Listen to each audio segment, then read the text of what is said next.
السلام علیکم ورحمۃ اللہ وبرکاتہ۔ جی سورۃ بقرہ آیت نمبر 117۔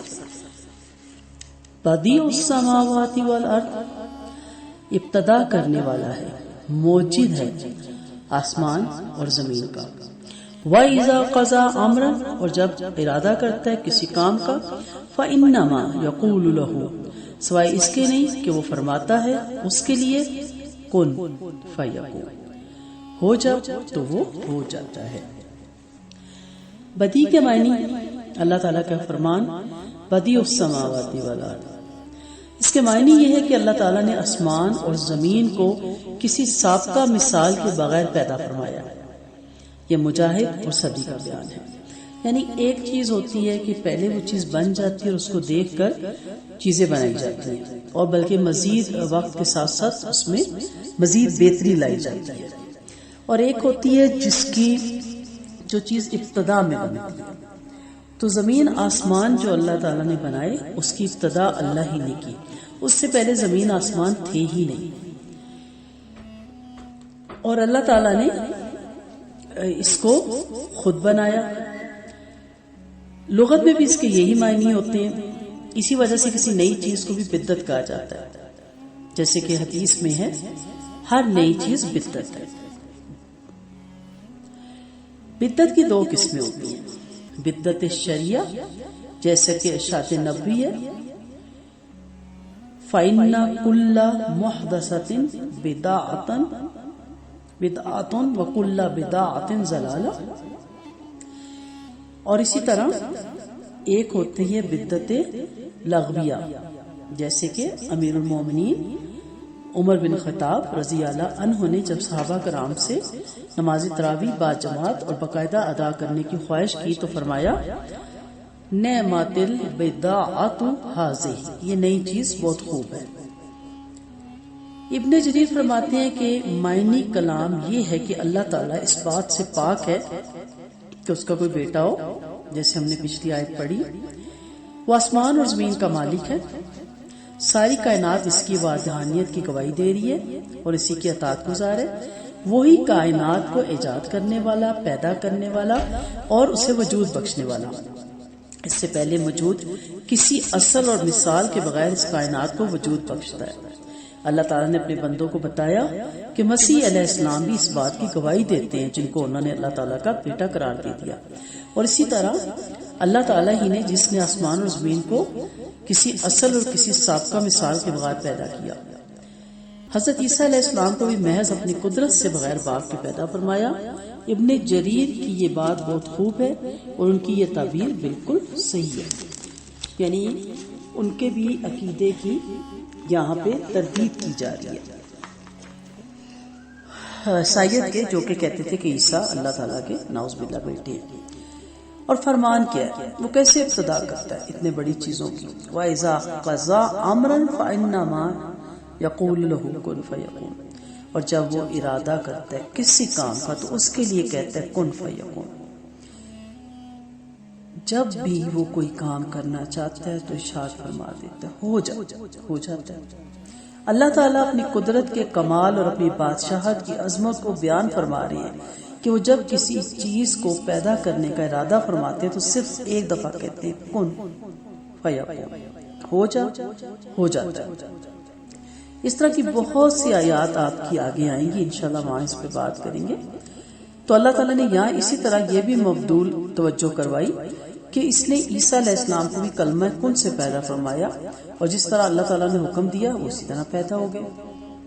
ارشاد باری تعالیٰ سورۃ آل عمران میں آپ پڑھیں گے ان مثل عیسیٰ عند اللہ کمثل آدم خلقہ من تراب ثم قال له کن فیکون، بے شک عیسیٰ کی مثال اللہ کے نزدیک آدم کی سی ہے کہ اس سے پہلے اسے مٹی سے پیدا کیا اور پھر فرمایا انسان ہو جا، وہ انسان ہو گیا۔ یعنی جو رب چاہتا ہے وہ جو بھی اس کے ارادے ہوتے ہیں اس میں کسی کا عمل دخل نہیں ہوتا، کوئی اس کے ارادے کو بدلنے پہ قادر نہیں ہے۔ تو ہمیں اس میں کیا چیز سمجھ آئی کہ اللہ تعالیٰ کی وہ ذات، وہ ہستی اللہ ہی کی ہے جو کہ ہر طرح کے نقص سے، عیب سے مبرہ ہے۔ اللہ تعالیٰ کی عظمت اتنی بڑی ہے، اللہ تعالیٰ کی مقابلے کی کوئی مثال، کوئی نظیر بھی نہیں ملتی. سو ایسا انسان جو اپنے رب پہ کامل توکل کرتا ہے، اس کے لیے کوئی چیز بھی ناممکن نہیں ہوتی. یہ دنیا اسباب کی دنیا ہے، لیکن وہ جانتا ہے کہ جہاں اسباب ختم ہو جائیں گے وہاں سے میرے رحمان کا کن فیکون کا نزول ہو سکتا ہے. جہاں لوگ بے بسی محسوس کرتے ہیں، وہ وہاں بھی ایک اسٹرانگ انسان کے لیے کی طرح بن کے کھڑا رہتا ہے، اور وہ جانتا ہے کہ ابھی میرا رب میرے حق میں یہ بہتر نہیں سمجھتا، اس میں وہ کوئی مصلحت سمجھ رہا ہے، میرے لیے جس میں کوئی خوبی ہے، جس دن وہ چاہے گا کن کہے گا فیکون ہو جائے گا. وہ رکتا نہیں مانگنے سے، وہ تھکتا نہیں مانگنے سے، وہ جھجکتا نہیں مانگنے سے، وہ مایوس نہیں ہوتا، وہ اس کی ہر آزمائش سے گزرتا چلا جاتا ہے. اور اسی اس پہ یقین کامل پہ کہ اللہ تعالیٰ کی ذات کیا ہستی ہے. اصل چیز ہے کہ اللہ کی معرفت. ان دو آیتوں میں نا اللہ کی سمپل سی معرفت ہے، اگر سمجھ جائے. جو پیچھے کی ہم نے آیت پڑھی وَقَالُوا اتَّخَذَ اللَّهُ وَلَدًا سُبْحَانَهُ بَل لَّهُ مَا فِي السَّمَاوَاتِ وَالْأَرْضِ. اگر زمین آسمان اس کے ہیں، خزانے بھی اس کے ہیں، کنجیاں بھی اس کی ہیں، ہر چیز اس کے ہاتھ میں ہے، لیکن اصل چیز کیا ہے؟ کُلُّ لَّهُ قَانِتُونَ. کائنات عبادت میں ایسی اطاعت جس میں عاجزی بھی ہو اور تذلیل بھی ہو، جھکاؤ، ہمیشہ کی فرما برداری. آپ آگے پڑھیں گے تابعہ، اتباع، کسی کے پیچھے چلنا. اقتداء ہوگا یعنی کسی کے پیچھے چلنا اور اس جیسا کام کرنا، مان لینا. ٹھیک ہے. پھر اسی طرح اسوہ حسنہ ہم نے پڑھا، کسی مثالی کردار کی اتباع کرنا، جذبہ ہمدردی کے ساتھ. عطا بھی آئے گا، دل کی خوشی کے ساتھ کسی کا حکم بجا لانا. استجاب بھی ہے، حکم قبول کرنا اور اس پر عمل کرنا. اسلمہ بھی ہے، کسی کے رضا کے سامنے سر تسلیم خم کر دینا. تو اس طرح کائنات بھی ہے، کائناتا. اصل چیز ہے کہ زمین اور آسمان کی ہر چیز اس کی فرما بردار ہے، تو سو وہ اپنے بندے سے بھی یہی طلب کرتا ہے. جو بندہ اپنے آپ کو مکمل طور پر اس کی عبادت میں اطاعت کے ساتھ، عاجزی کے ساتھ مصروف کر دیتا ہے اور اس کے حکموں کے مطابق زندگی گزارنے لگ جاتا ہے، تو پھر اس کے لیے وہ کن فیکون کہہ دیتا ہے. ایسے انسان کی دعائیں دل میں ہوتی ہیں تو اللہ قبول کر دیتا ہے. اللہ جانتا ہے کہ اس پہ میرے اوپر اتنا توکل اور بھروسہ ہے کہ یہ میرا در چھوڑ کے کبھی نہیں جائے گا. وہ جانتا ہے کہ وہ کبھی مایوسی میں نہیں جائے گا. وہ جانتا ہے کہ میرا بندہ کبھی مجھ سے علیحدہ نہیں ہوگا. تو اس لیے اللہ تعالیٰ بھی اس کو کچھ عرصے روکتا ہے، اور پھر اس کے بعد اس کی جو بات ہوتی ہے، اس کی جو خواہش ہوتی ہے، وہ پوری ہو جاتی ہے. بہرحال وہ نہ بھی پوری کرے، وہ کرنے پہ قادر ہے. بندہ مومن کا کام کیا ہے کہ وہ اس بات کو ہمیشہ یاد رکھے. یہ کبھی مت زندگی میں کہے کہ یہ فلاں کام ناممکن ہے، یہ فلاں کام امپاسبل، یہ تو ہو ہی نہیں سکتا. سب کچھ ہو سکتا ہے، میرے رب کے ارادے کے ساتھ ہے. اس کے لیے کوئی کام مشکل نہیں ہے. جو میرا رب مچھلی کے پیٹ سے زندہ یونس علیہ السلام کو نکال سکتا ہے، جو میرا رب حضرت ابراہیم علیہ السلام کو بھڑکتی ہوئی آگ سے زندہ نکال سکتا ہے. چلتے چلے جائیں، سارے پیغمبروں کی آپ ہسٹری جانتے ہیں.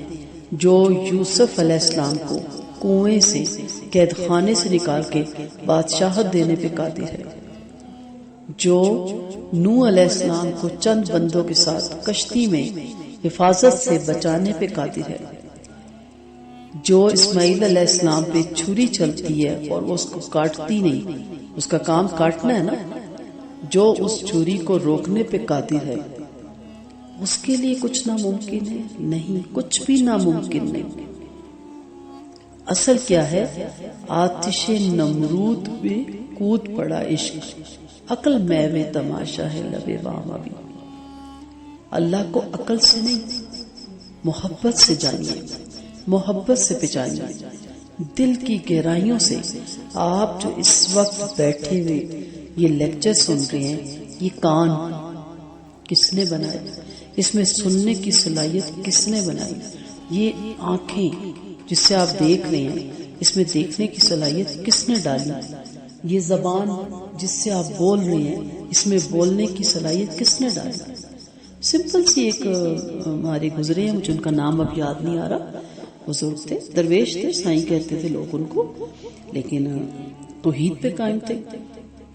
تو کہیں بیٹھے تھے تو انہیں جلیبی دی تو کہتے ہیں یہ تو میٹھی ہے، میٹھی کیسے ہوتی ہے؟ انہوں نے کہا حضرت چینی ڈالی ہے. کہتے ہیں چینی کہاں سے آتی ہے؟ وہ پھر لمبی کہانی جی، وہاں سے فلاں شہر سے فلاں سے لی، فلاں سے لی. اچھا جی فلاں فیکٹری سے، فیکٹری میں کیسے آئی؟ جی انہوں نے گنا لیا، گنے سے بنائی. کہا گنا کہاں سے آیا؟ کہا کھیتوں سے نکلتا ہے. کہا کھیت سے گنا کس نے نکالا؟ اس ایک سوٹی کہہ لیں نا، ایک سوٹی ہوتی ہے، لمبی سی لکڑی ہوتی ہے، اس کے اندر میٹھا کس نے ڈالا؟ تو بے اختیار ان کے منہ سے نکلا اللہ. تو اب دیکھیں ایک ہم کہتے کیا مزے کی جلیبی ہے، گرم گرم، کیا زبردست یہ دکاندار ہے جو اتنی اچھی مٹھائی بناتا ہے، ہم تو اسی سے لیتے ہیں. اللہ والے کیا کہتے ہیں؟ یہ مٹھاس ڈالنے والا رب ہے، مالٹے میں مٹھاس ڈالنے والا رب. اگر مالٹے آدھے میٹھے اور آدھے کھٹے ہیں، اگر کسان کے ہاتھ میں ہوتا تو سارے میٹھے ہوتے. اگر مالٹوں کے اپنے اختیار میں ہوتا تو سارے میٹھے ہوتے، آدھے کھٹے آدھے میٹھے نہ ہوتے. یہ اللہ کے اختیار میں ہے. اسی طرح کچھ انسان بھی آدھے میٹھے ہوتے ہیں اور آدھے کھٹے ہوتے ہیں اور آدھے کڑوے ہوتے ہیں. مٹھاس کن میں ڈالتا ہے یہ پھر کبھی بات کروں گی، زندگی رہی، اور کھٹاس کس میں ڈالتا ہے اور کڑواہٹ. اصل جاننے کی چیز یہ ہے، وہ کہے گا کن فیکون. میں دعا گوں اللہ تعالی ہم سب کی ہر وش پہ کن کہہ دے، فیکون ہو جائے. اللہ ہمارے ہر گناہوں پہ معافی کا پروانہ جاری کر دے اور کن کہہ دے اور فیکون ہو جائے. ہم اس کے کن کے طلبگار ہیں، ہم اس کے کن کے انتظار میں بیٹھے. اللہ تعالیٰ ہر بات پہ اپنا فیصلہ صادر کر دے اور اللہ تعالیٰ ہمیں اپنی معرفت عطا کرے. وآخر دعوانا ان الحمد للہ رب العالمین. سبحانک اللہم وبحمدک، نشہد ان لا الہ الا انت، نستغفرک ونتوب الیک.